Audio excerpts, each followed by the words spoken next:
ಪ್ರಸ್ತುತ ಮೂರನೇ ಮಹಾಯುದ್ಧದ ತೂಗುಗತ್ತಿ ವಿಶ್ವದ ಮೇಲೆ ನೇತಾಡ್ತಾ ಇದೆ. ಸಾಲು ಸಾಲು ಸಂಘರ್ಷಗಳಿಂದ ಅನೇಕ ದೇಶಗಳ ಆರ್ಥಿಕ ಪರಿಸ್ಥಿತಿ ಹದಗೆಟ್ಟಿದೆ. ಇದಕ್ಕೆ ಮುಕ್ತಿ ಕೊಡೋದಕ್ಕೆ ಭಾರತ ಮತ್ತೊಮ್ಮೆ ಶಾಂತಿ ದೂತನಾಗಿ ಮುಂದೆ ಬಂದಿದೆ.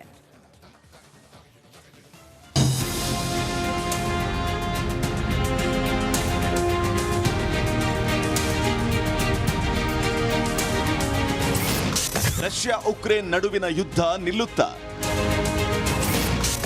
ಶಾಂತಿ ಮಾತುಕತೆಗೆ ಮುಂದಾದ ಭಾರತ. ಇಡೀ ವಿಶ್ವದ ಚಿತ್ತ ಸದ್ಯ ಪ್ರಧಾನಿ ಮೋದಿಯತ್ತ.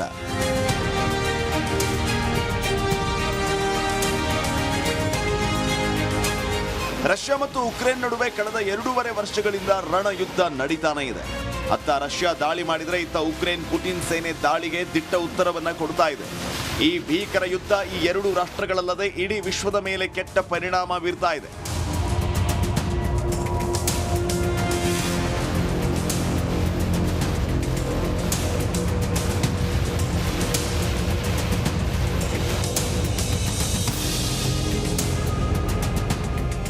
ಈ ಕಠೋರ ಯುದ್ಧವನ್ನ ಕೊನೆಗಾಣಿಸುವುದಕ್ಕೆ ಸದ್ಯ ಇಡೀ ವಿಶ್ವದ ಕಣ್ಣು ಭಾರತದತ್ತ ನೆಟ್ಟಿದೆ. ಖುದ್ದು ರಷ್ಯಾ ಅಧ್ಯಕ್ಷ ವ್ಲಾಡಿಮಿರ್ ಪುಟಿನ್ ಶಾಂತಿ ಮಾತುಕತೆಗೆ ಭಾರತ ಸೂಕ್ತ ಅಂತ 2 ದಿನಗಳ ಹಿಂದೆ ಹೇಳಿದ್ರು. ಇದೀಗ ಇಟಲಿ ಪ್ರಧಾನಿ ಜಾರ್ಜಿಯಾ ಮೆಲೋನಿ ಕೂಡ ಉಕ್ರೇನ್ ಯುದ್ಧವನ್ನ ಕೊನೆಗೊಳಿಸುವಲ್ಲಿ ಭಾರತ ಪ್ರಮುಖ ಪಾತ್ರ ವಹಿಸಬಹುದು ಅಂತ ಹೇಳಿದ್ದಾರೆ.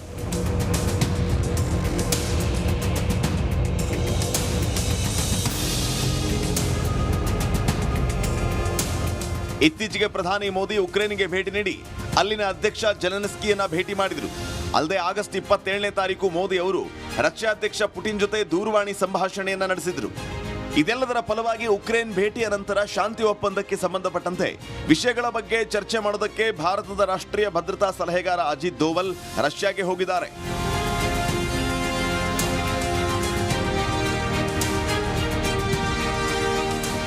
ಅಮೆರಿಕ ಮತ್ತು ಆಗಿನ ಸೋವಿಯತ್ ರಷ್ಯಾ ನಡುವೆ ಶೀತಲ ಸಮರ ಕಾವೇರಿತ್ತು. ಆಗ ಇಡೀ ವಿಶ್ವ 2 ಬಣಗಳಾಗಿ ಒಡೆದು ಹೋಗಿತ್ತು. ಆದರೆ ಭಾರತ ಅಲಿಪ್ತ ನೀತಿಯನ್ನ ಒಪ್ಪಿ ಅಮೆರಿಕ ಸೋವಿಯತ್ ರಷ್ಯಾ ಬಣಕ್ಕೆ ಸೇರದೆ ಸ್ವತಂತ್ರವಾಗಿ ಉಳಿದು ಇಡೀ ವಿಶ್ವಕ್ಕೆ ಮಾದರಿಯಾಗಿತ್ತು. ನಂತರ ಇದು ಶಾಂತಿ ಸ್ಥಾಪನೆಗೆ ಪ್ರಮುಖ ಕಾರಣ ಆಗಿತ್ತು. ಅದೇ ರೀತಿ ಈಗ ಭಾರತ ವಿಶ್ವಮಟ್ಟದಲ್ಲಿ ಶಾಂತಿ ದೂತನಾಗಿ ಮತ್ತೆ ಮುಂದೆ ಬಂದಿದೆ.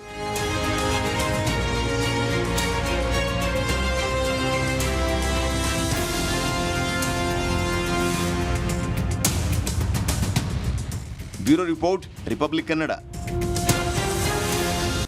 ಪ್ರಸ್ತುತ ಮೂರನೇ ಮಹಾಯುದ್ಧದ ತೂಗುಗತ್ತಿ ವಿಶ್ವದ ಮೇಲೆ ನೇತಾಡ್ತಾ ಇದೆ. ಸಾಲು ಸಾಲು ಸಂಘರ್ಷಗಳಿಂದ ಅನೇಕ ದೇಶಗಳ ಆರ್ಥಿಕ ಪರಿಸ್ಥಿತಿ ಹದಗೆಟ್ಟಿದೆ. ಇದಕ್ಕೆ ಮುಕ್ತಿ ಕೊಡೋದಕ್ಕೆ ಭಾರತ ಮತ್ತೊಮ್ಮೆ ಶಾಂತಿ ದೂತನಾಗಿ ಮುಂದೆ ಬಂದಿದೆ.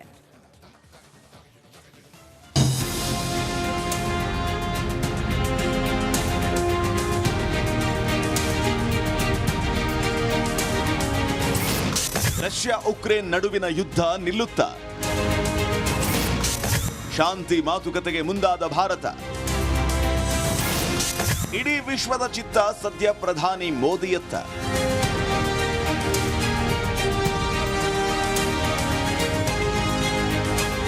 ರಷ್ಯಾ ಮತ್ತು ಉಕ್ರೇನ್ ನಡುವೆ ಕಳೆದ 2.5 ವರ್ಷಗಳಿಂದ ರಣಯುದ್ಧ ನಡೀತಾನೆ ಇದೆ. ಅತ್ತ ರಷ್ಯಾ ದಾಳಿ ಮಾಡಿದರೆ ಇತ್ತ ಉಕ್ರೇನ್ ಪುಟಿನ್ ಸೇನೆ ದಾಳಿಗೆ ದಿಟ್ಟ ಉತ್ತರವನ್ನ ಕೊಡ್ತಾ ಇದೆ.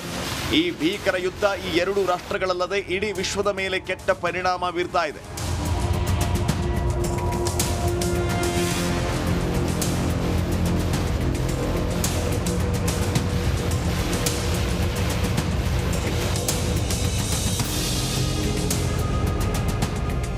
ಈ ಕಠೋರ ಯುದ್ಧವನ್ನ ಕೊನೆಗಾಣಿಸುವುದಕ್ಕೆ ಸದ್ಯ ಇಡೀ ವಿಶ್ವದ ಕಣ್ಣು ಭಾರತದತ್ತ ನೆಟ್ಟಿದೆ. ಖುದ್ದು ರಷ್ಯಾ ಅಧ್ಯಕ್ಷ ವ್ಲಾಡಿಮಿರ್ ಪುಟಿನ್ ಶಾಂತಿ ಮಾತುಕತೆಗೆ ಭಾರತ ಸೂಕ್ತ ಅಂತ 2 ದಿನಗಳ ಹಿಂದೆ ಹೇಳಿದ್ರು. ಇದೀಗ ಇಟಲಿ ಪ್ರಧಾನಿ ಜಾರ್ಜಿಯಾ ಮೆಲೋನಿ ಕೂಡ ಉಕ್ರೇನ್ ಯುದ್ಧವನ್ನ ಕೊನೆಗೊಳಿಸುವಲ್ಲಿ ಭಾರತ ಪ್ರಮುಖ ಪಾತ್ರ ವಹಿಸಬಹುದು ಅಂತ ಹೇಳಿದ್ದಾರೆ.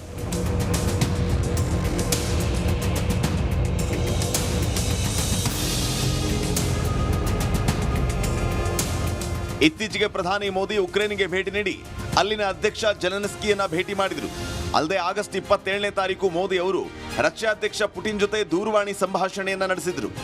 ಇದೆಲ್ಲದರ ಫಲವಾಗಿ ಉಕ್ರೇನ್ ಭೇಟಿಯ ನಂತರ ಶಾಂತಿ ಒಪ್ಪಂದಕ್ಕೆ ಸಂಬಂಧಪಟ್ಟಂತೆ ವಿಷಯಗಳ ಬಗ್ಗೆ ಚರ್ಚೆ ಮಾಡೋದಕ್ಕೆ ಭಾರತದ ರಾಷ್ಟ್ರೀಯ ಭದ್ರತಾ ಸಲಹೆಗಾರ ಅಜಿತ್ ದೋವಲ್ ರಷ್ಯಾಗೆ ಹೋಗಿದ್ದಾರೆ.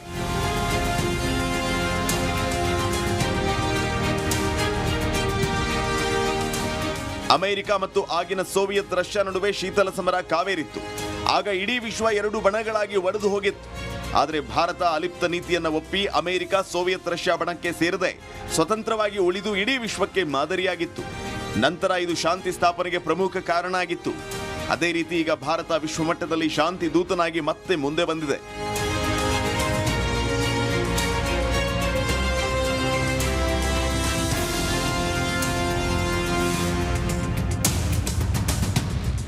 Bureau report, republic Kannada.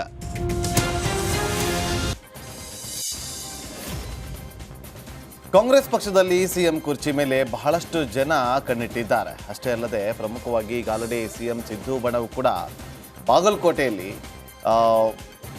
ಮಾಜಿ ಸಚಿವ KS ಈಶ್ವರಪ್ಪ ಇದೇ ವಿಚಾರವಾಗಿ ಹೇಳಿಕೆಯನ್ನು ಕೊಟ್ಟಿದ್ದಾರೆ. ಒಂದು ಕಡೆ ಸಿಎಂರನ್ನ ಯಾವುದೇ ಕಾರಣಕ್ಕೂ ಬದಲಾಯಿಸಲ್ಲ, ಬೆಂಬಲ ಕೊಡ್ತೀವಿ ಅಂತ ಹೇಳ್ತಿದ್ದಾರೆ. ಆದರೆ ಸಿಎಂ ಕುರ್ಚಿ ಮೇಲೆ ಬೆಂಬಲ ಕೊಡುವವರದ್ದೇ ಹಂಬಲ ಇದೆ, ಹಂಬಲದ ಮುಖಾಂತರ ರಾಜಕಾರಣ ನಡೀತಾ ಇದೆ ಅಂತ ಹೇಳಿದರು.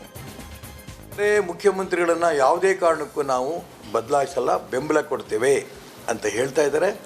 ಆ ಮುಖ್ಯಮಂತ್ರಿ ಕುರ್ಚಿ ಮೇಲೆ ಆ ಬೆಂಬಲ ಕೊಡೋರದ್ದೇ ಹಂಬಲ ಇದೆ.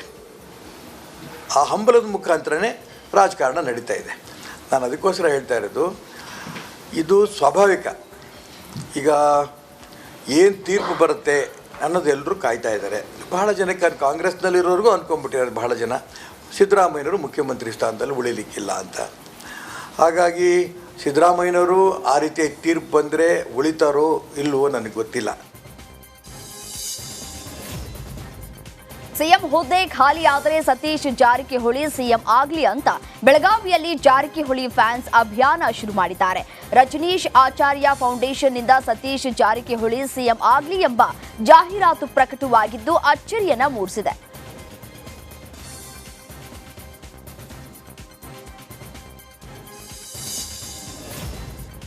ಚನ್ನಪಟ್ಟಣಕ್ಕಾಗಿ ದೋಸ್ತಿಯೊಳಗೆ ಯುದ್ಧ ನಡೀತಾ ಇದೆ. ಯೋಗೇಶ್ವರ್ ಬಿಜೆಪಿ ಬಿಟ್ಟು ಕಾಂಗ್ರೆಸ್ ಸೇರುತ್ತಾರೆ ಅನ್ನುವ ಚರ್ಚೆ ಶುರುವಾಗಿತ್ತು. ಈ ಕುರಿತು ಮಾಗಡಿ ಶಾಸಕ ಬಾಲಕೃಷ್ಣ ರಿಪಬ್ಲಿಕ್ ಕನ್ನಡಕ್ಕೆ ಪ್ರತಿಕ್ರಿಯೆ ನೀಡಿದ್ದಾರೆ. ಸಿಪಿ ಯೋಗೇಶ್ವರ್ಗೆ ಕಾಂಗ್ರೆಸ್ ಬಾಗಿಲು ಮುಚ್ಚಿ ಆಗಿದೆ. ಸಿಪಿಐ ಪಕ್ಷ ಸೇರಿದ್ರು ಟಿಕೆಟ್ ನೀಡೋ ಪ್ರಶ್ನೆ ಇಲ್ಲ ಅಂತ HC ಬಾಲಕೃಷ್ಣ ಹೇಳಿದ್ದಾರೆ. ಇಲ್ಲ, ಅದು ರೂಲ್ಡ್ ಔಟು. ಸಿಪಿ ಯೋಗೇಶ್ವರ್ ಅವರು ಇಲ್ಲಿ ಬರೋದು ಇಲ್ಲ, ನಾವೇನು ಕಾಂಗ್ರೆಸ್ಸಿಂದ ಟಿಕೆಟ್ ಕೊಡೋದು ಇಲ್ಲ. ಅದು ರೂಲ್ಡ್ ಔಟ್, ಅದು ಪ್ರಶ್ನೆ ಇಲ್ಲ.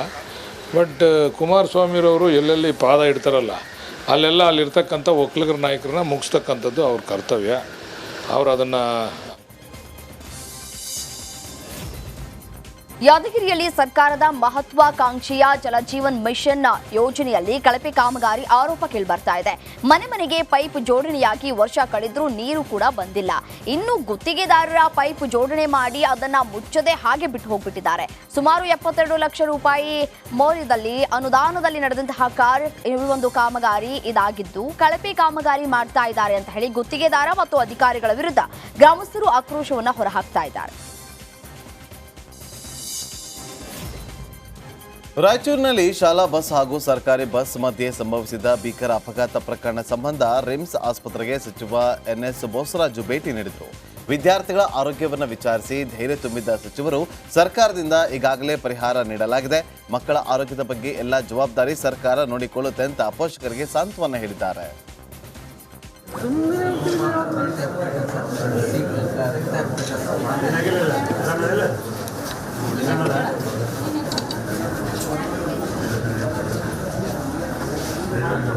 ಕಪ್ಪಗಲ್ ಹತ್ರ ಆಗಿರ್ತಕ್ಕಂಥ ಆ್ಯಕ್ಸಿಡೆಂಟ್ನಲ್ಲಿ ಭಾಳಷ್ಟು ಮಕ್ಕಳಿಗೆ ತೊಂದರೆ ಆಗಿದೆ, ಬಸ್ನಲ್ಲಿರ್ತಕ್ಕಂಥದ್ದು ತೊಂದರೆ ಆಗಿದೆ. ಇದ್ರ ಬಗ್ಗೆ ನನಗೆ ಅವತ್ತು ಫಸ್ಟ್ ಫೋನ್ ನನಗೆ ಬಂತದ್ದು. ಕಲ್ಲೂರು ಅಂದ್ಕೊಳ್ಳಿ ನಾನು ಇಮಿಡಿಯೇಟ್ಲಿ ಕಲ್ಲೂರು ಸಿರಿವಾರ ಪೊಲೀಸ್ ಸ್ಟೇಷನ್ಗೆ ಫೋನ್ ಮಾಡಿದೆ. ಅವರು 10 ನಿಮಿಷ ಚೆಕ್ ಮಾಡಿ ಮಾನ್ಯ ಪೊಲೀಸ್ ಸ್ಟೇಷನ್ ಬರ್ತದೆ, ಕಪ್ಪಗಲ್ ಅಂದರು. ಕಪ್ಪಗಲ್ ಅಂದ್ಕೊಳ್ಳೆ ಮಾನ್ಯ ಸರ್ಕಲ್ ಇನ್ಸ್ಪೆಕ್ಟರ್ಗೆ ಫಸ್ಟ್ ಇನ್ಫಾರ್ಮೇಷನ್ ನಾನೇ ಕೊಟ್ಟೆ. ಸೊ ಆಮೇಲೆ ನಡೆದಿರ್ತಕ್ಕಂಥ ಘಟನೆ ಬಗ್ಗೆ ಎಲ್ಲ ಮಾಹಿತಿ ಜಿಲ್ಲಾಧಿಕಾರಿಗಳಿಂದ ಬಂದಿದೆ. ಆದ ನಂತರ ಮುಖ್ಯಮಂತ್ರಿಗಳ ಜೊತೆಯಲ್ಲಿ ಮಧ್ಯಾಹ್ನ ಮಾತಾಡಿದ್ವಿ. ಅವರು ಸಹಿತ ತಕ್ಷಣ ಅದಕ್ಕೆ ಸ್ಪಂದಿಸಿದರು. ಆಮೇಲೆ ಜಿಲ್ಲಾ ಉಸ್ತುವಾರಿ ಸಚಿವರು ಸಹಿತ ಬಂದೋಗಿದ್ದಾರೆ. ಈಗ ಪರಿಸ್ಥಿತಿ ಎಲ್ಲ ನೋಡಿದಾಗ ಸ್ವಲ್ಪ ಎಲ್ಲ ಸುಧಾರಿಸ್ತಾ ಇದೆ. ಒಂದು ಪೇಷಂಟ್ ಮಂಡ್ಯದಲ್ಲಿ ಹೆಣ್ಣು ಭ್ರೂಣ ಹತ್ಯೆ ಪ್ರಕರಣ ಸಂಬಂಧ ಮತ್ತೆ 3 ಆರೋಪಿಗಳನ್ನ ಪೊಲೀಸರು ಬಂಧಿಸಿದ್ದಾರೆ.